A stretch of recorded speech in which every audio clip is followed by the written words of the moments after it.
وأتيت يا خير الشهور تهدي تراتيل السرور تلقي على قلبي ظلال الطهر تمتد الجسور নাহমাদুহু ওয়া নুসাল্লি আলা রাসূলিহিল কারীম আম্মা বাদ।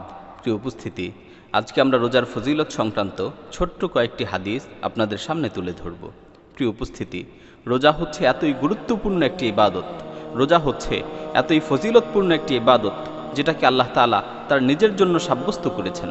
বুখারী মুসলিমের হাদিসে বর্ণিত হয়েছে, রাসূল সাল্লাল্লাহু আলাইহি ওয়াসাল্লাম বলেন, কুল্লু আমালি ইবনি আদম লাহ আল হাসানাতু বিআশরি আমসালিহা ইলা 700 দি'ফিন ইয়াকুলুল্লাহু আযজা ওয়া জাল্লা ইল্লা সিয়াম ফাইন্নাহু লি ওয়া আনা আজজি বিহি তারাকা শাহওয়াতাহু ওয়া তাআমাহু ওয়া শারাবাহু মিন আজলি লিস-সাইমি ফারহাতান ফারহাতুন 'ইনদা ফিত্রিহি ওয়া ফারহাতুন 'ইনদা লিকাই রাব্বিহি ওয়া লা খুলুফু ফামিস-সাইমি আতয়াবু 'ইনদাল্লাহি মির রিহিল মিস্ক।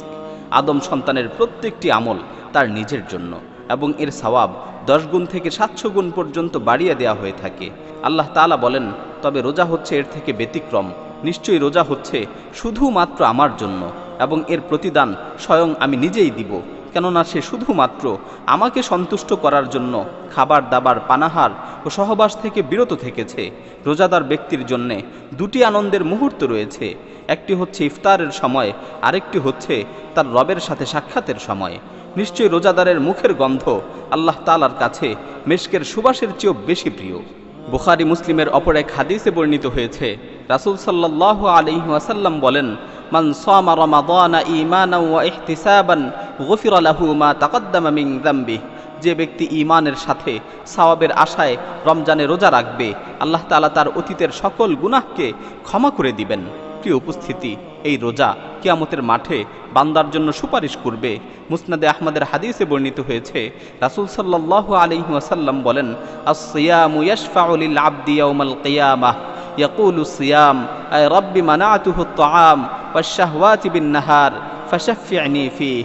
কিয়ামতের দিন রোজা রোজাদার ব্যক্তির জন্যে আল্লাহর কাছে সুপারিশ করবে। রোজা বলবে, হে আল্লাহ, রমজানের দিনের বেলায় আমি তাকে খাবার দাবার ও সহবাস থেকে বিরত রেখেছিলাম, সুতরাং তার ব্যাপারে আপনি আমার সুপারিশকে কবুল করুন। তখন আল্লাহ তাআলা রোজার সুপারিশকে কবুল করবেন। হাদিসের মাঝে রোজাকে জাহান্নামের আগুন থেকে বাঁচার জন্য ঢাল স্বরূপ উল্লেখ করা হয়েছে। রাসূল সাল্লাল্লাহু আলাইহি ওয়াসাল্লাম বলেন, আস-সিয়ামু জুন্নাতুন ইয়াস্তাজিন্নু বিহাল আবদু মিনান নার। রোজা হচ্ছে ঢাল স্বরূপ, এর দ্বারা বান্দা জাহান্নামের আগুন থেকে নিজেকে রক্ষা করতে পারবে। রোজাদার ব্যক্তিদের সংবর্ধনা দেওয়ার জন্য জান্নাতে একটি আলাদা দরজা থাকবে, যেটি দিয়ে শুধুমাত্র রোজাদাররাই প্রবেশ করবে।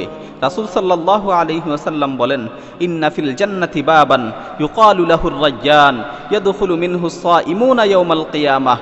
নিশ্চয়ই জান্নাতে রায়্যান নামক একটি দরজা রয়েছে, কিয়ামতের দিন যেই দরজাটি দিয়ে শুধুমাত্র রোজাদাররাই প্রবেশ করবে। অতঃপর তাদের যখন প্রবেশ হওয়া শেষ হবে, তখন সেই দরজাটি বন্ধ হয়ে যাবে, সেই দরজাটি দিয়ে আর কাউকে প্রবেশ করতে দেয়া হবে না।